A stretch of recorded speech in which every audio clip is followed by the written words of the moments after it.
আসসালামু আলাইকুম। আমি আজকে দেখাবো কিভাবে সরিষার শাক ভর্তা করতে হয়।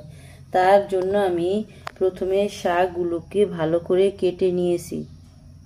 এখন এটাকে আমি ভালো করে ধুয়ে নেব সিদ্ধ করার জন্য। শাকগুলোকে আমি ভালো করে ধুয়ে নিয়েছি। এখন এটা গরম পানিতে সিদ্ধ দেব।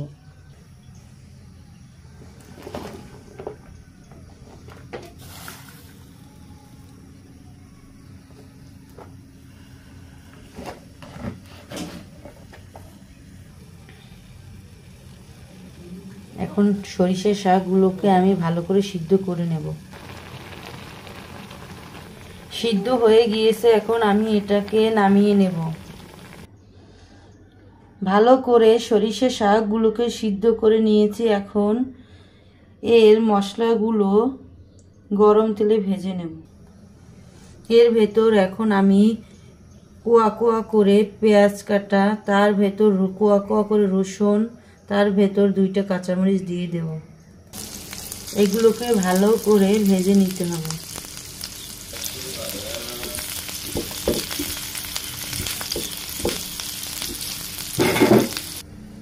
শুকনো মরিচ দিয়ে দেব।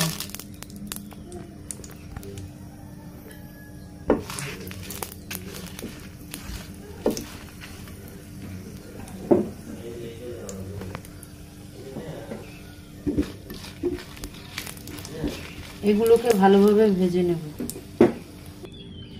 সরিষার শাকগুলোকে গরম তেলে ভালো করে ভেজে নিতে হবে।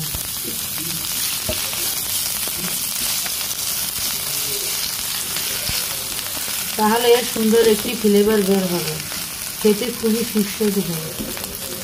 আপনারা বাসায় এভাবে করে সরিষার শাক শিল বাটায় বেটে ভর্তা করে খাবেন, এটা খেতে খুবই মজা হয়ে থাকে।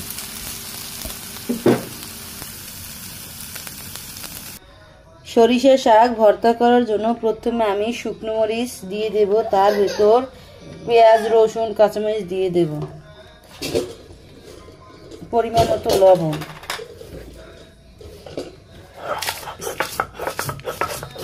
এটাকে ভালো করে বেটে নিতে হবে শিল পাটায়।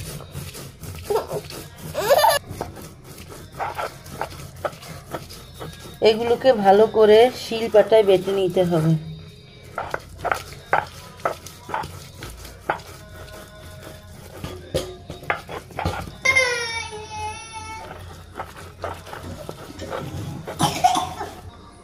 এর ভেতর আমি সরিষার শাকগুলোকে দিয়ে দেব শিল পাটায় বাটার জন্য। এগুলোকে ভালোভাবে বেটে নিতে হবে।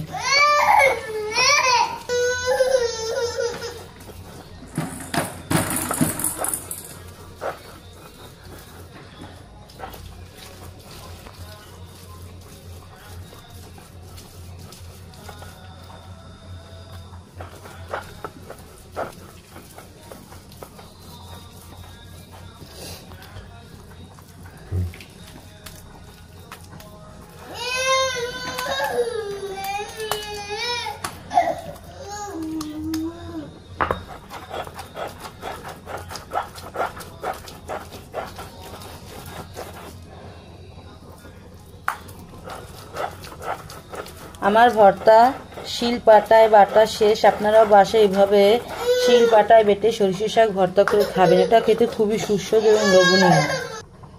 দেখেন আমার শিল পাটায় বেটে সরিষার শাক ভর্তা বানানো শেষ। আপনারাও বাসায় এভাবে বানিয়ে খাবেন।